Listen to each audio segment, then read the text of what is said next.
നമുക്കിന്നൊരു pepper fish curry നോക്കാം. Fish clean ചെയ്ത് വെച്ചിട്ടുണ്ട്. ഇനി നമുക്കൊരു മിക്സിയുടെ ജാർ എടുക്കാം.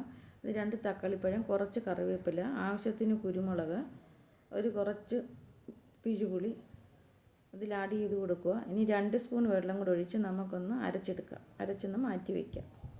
നമുക്കൊരു ചട്ടി എടുത്ത് അടുപ്പിൽ വെച്ച് കൊടുക്കാം. 1 ടീസ്പൂൺ ഉലുവ ഇട്ട് കൊടുക്കാം. ഉലുവ മൂത്ത് കഴിയുമ്പോൾ ഇഞ്ചി വെളുത്തുള്ളി ചതച്ചതിട്ട് കൊടുക്കാം. ഇനി ഒരു 10-15 ചെറുള്ളി അരിഞ്ഞതും കൂടെ ആഡ് ചെയ്ത് കൊടുക്കാം. കുറച്ച് കറിവേപ്പിലയും കൂടെ ഇട്ട് കൊടുക്കാം. നന്നായി ഇളക്കി ബ്രൗൺ കളറാകുമ്പോൾ നമുക്ക് അരച്ച് വെച്ചിരിക്കുന്ന പേസ്റ്റ് അതിലോട്ട് ഒഴിച്ചു കൊടുക്കാം. നന്നായി മിക്സ് ചെയ്യുക. നല്ലപോലെ എണ്ണ തെളിഞ്ഞ് വരണം.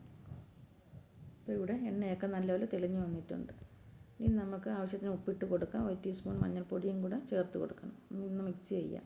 ഇനി നമുക്ക് ഫിഷ് ആഡ് ചെയ്ത് കൊടുക്കാം. അരപ്പൊക്കെ ഒന്ന് ഫിഷിലോട്ടൊന്ന് ആകത്തക്ക രീതിയിലൊന്ന് വെച്ച് കൊടുക്കണം. ഫിഷ് കറിയിൽ ഞാൻ ഒട്ടും വെള്ളം ചേർക്കുന്നില്ല. അരച്ചപ്പോൾ മാത്രം 2 സ്പൂൺ വെള്ളമാണ് ചേർത്തത്.